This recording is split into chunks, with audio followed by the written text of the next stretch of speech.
What's up guys, this is Coach Ray from Voice of Armwrestling, and today I'm going to give you 5 exercises every beginner arm wrestler should be doing. Arm wrestling training is a little bit different just from casual training, as you might notice. We work a lot on our forearms, and most of our training involves our arm. So you still will do a lot of different things like taking care of your shoulders, your lower back. Everything is important, for being healthy. But really, to advance faster in arm wrestling, you have to focus on some specific things. First exercise is partial pull-ups. Pull-ups is one of those exercises that, again, most of the people can find a way to do a pull-up or find a place to do a pull-up. Your ability to do a pull-up and having a place to do a pull-up are two different things. So you can always make easier, harder. If you cannot do pull-ups, start with some static holds, just, being in position, holding there, and then slowly work your way up. So in arm wrestling, everything kind of starts here. So our arms are bent a little over 90 degrees or 90 degrees. We have some angle here, and when we start the movement, it's a hook, top roll, doesn't matter. We're trying to get everything closer to our side. So we want this distance to be closer, and we want distance between our elbow and our body also to be closer. So when you're doing your partial pull-ups, that's what you should be focusing on. So there are many different variations how you can do this. I'm just going to share with you some of my favorite. Neutral grip partial pull-ups. This is really great because it kind of works exactly how arm wrestling does. Depending on how wide is the grip, you will have different outcomes, but it's still working the same chain. It's making your lats working together with your elbow flexors. You can always add some fat grips so you make it harder on your grip, which is even better for arm wrestling. Rope partial pull-ups. So neutral grip, if you don't put on fat grips or even put on fat grips, it will take some toll on your grip, but not that much. In rope pull-ups, it's all about grip. Like if your grip fails, you cannot really pull yourself up. Same execution as you did before, and if you don't have a rope, just have a towel or 2 towels. However it works, it's same exercise. It will add a little bit different stress on your grip, on your fingers. With a towel or rope pull-ups, you can change your grips from classic grip to inverted grip, which again works really great in arm wrestling to figure out the moving pattern that you use, especially if you're a top roller. Inverted grip is really good exercise. You're kind of learning to pull with the top of your hand, not pressing down with your fingers. Reverse grip or hammer curl partial curls. This is one of the exercises that really hits elbow flexors hard for arm wrestling. So a lot of people think arm wrestling is kind of bicep exercise, and they will refer to bicep, but they actually mean elbow flexors like brachialis, brachioradialis. So when your arm is in neutral position, the bicep isn't the main mover of your arm. So of course you need to train for it. And every arm wrestling match starts in neutral position with your thumb facing up. If your palm is going in, that's supinated grip, and that's where your bicep is most active. But to strengthen the position in neutral grip, where usually arm wrestlers end up and all the time start, I recommend doing some squat bench hammer curls. This is really good isolation exercise because it really focuses. You will feel a lot of tension on your hand, not only on your arm.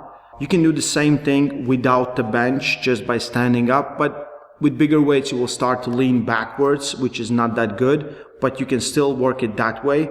To isolate a little bit more of our brachioradialis, we need to do some reverse grip curls, reverse bicep curls. I again recommend doing partials. You can do it in the squats bench, or you can do it with free weights, standing, sitting. All these exercises will really add to the tension of your elbow flexors, and you will learn where the tension is going when you're arm wrestling with someone. I don't like to use straight bar. I like to use easy curl bar. This is a little bit closer to arm wrestling motion. And again, depending on what kind of bar you will have a little bit different sensation in your forearms, in your arms where you're working it out. Partial bicep curls. I think you're noticing theme here. Everything for arm wrestling specific is a little bit close chain and partial movement. So you don't have to be like, it doesn't make sense for you to be really strong from going here to here. What makes sense is here to here. So some of my absolute favorite exercises for the bicep are sitting bicep curls. Again, you're working about 90-degree position, less chances of cheating. You can touch your legs, you can keep the weight up. And of course, Scott's bench partial curls. Again, if you have a flat surface, I don't like it when it's on decline. I like it when it's flat because then it adds more tension on your bicep in this position. There are a lot of different variations that you can also do that will mimic these movements, but just stick to partials at some point. Especially when you can kind of isolate it, when you're not leaning back with your body, when you're not kind of helping yourself with that movement. Changing grip is really important. Close grip, wide grip, neutral grip, all those grips will help to develop a little bit different position for your arm. A lot of guys that are really strong on full range curls are not that strong on partial. So in arm wrestling, you want to be strong at that partial range. So that's what you should be focusing on. Pronation exercises. Pronation is one of those things like that I absolutely say you have to do as a beginner. Pronation is the key for every movement. If you're arm wrestling in a hook, you still need it. Whatever you're doing, flop wrist, you need it. It's one of the most important things, if not the most important things, that ties everything together.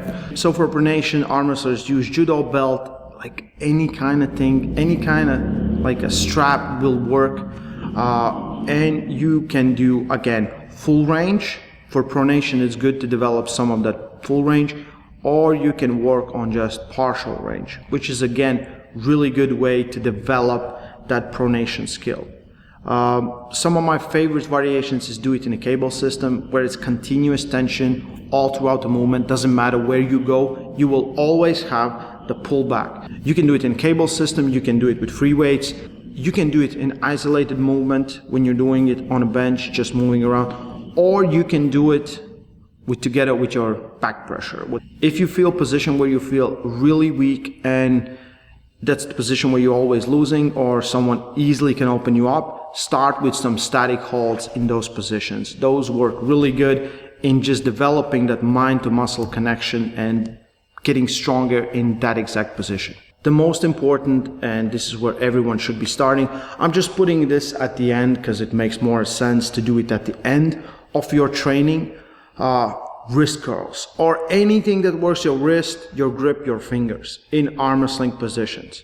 So some of my all-time favorites are single arm barbell wrist curls. You can do full range, you can do partial range, you can really develop like the top of your finger strength there as well. This is a great exercise where it's not just working your forearm flexor muscles, it's working extensors, pronators, supinate, everything as well, because you have to balance the weight. Another one really easy is wrist curls on a knee with a dumbbell. If you have a fat grip, it's even better to do it with a fat grip. If you don't, you can always just do it like this, because now you're working on that from straight wrist position to having the power to curl someone in. These are really important movements. And if you're an arm wrestler, you have a lot of handles, do some handle work. These will hit your fingers and your wrist simultaneously. Depending on what kind of handle you have, these are great. If you don't have like an arm wrestling handle, again, you can use a fat grip or anything similar, just on a classic handle and just work your wrist with that one. So guys, like I said, these are 5 exercises and I give you a lot of variations on these exercises that you can do. For each of these exercises, for a beginner, I would say work 4 sets, 8 to 12 reps. Doesn't matter what you are doing. Just do it 4 sets, 8 to 12 reps. And then you will figure out where you can get stronger, what you can do, go for a bigger weight, or what you can do for higher reps. And really depends on you. So for a beginner, 4 sets, 8 to 12 reps should be good at start. You can do almost any exercise that I showed in a classic gym, and you can use your own things, or you can find some handles and ropes in the gyms and just do it there and develop that strength in arm wrestling. We've been educating people for quite some time, and it's still a lot of questions like why are you guys doing partial range, and I think we kind of talk about it right from beginning. It's still a lot of people coming in, more information needs to get around. These are 5 exercises with different variations that you can do. You can do the whole workout of this. You can continuously change the exercises and train, and you will get better at arm wrestling. Of course, nothing is better than getting on table. Get stronger at those movements, get on table, put it together, back, forward. You know, this is the main workout, everything else is supplemental. Me and Jan Samolinch has launched Voice of Armwrestling training group. All the information in the description. If you want to be part of our community, get monthly training, you know, talk with us, all info is in there. I hope this video helped you. Leave a like, subscribe, stay strong. Love arm wrestling.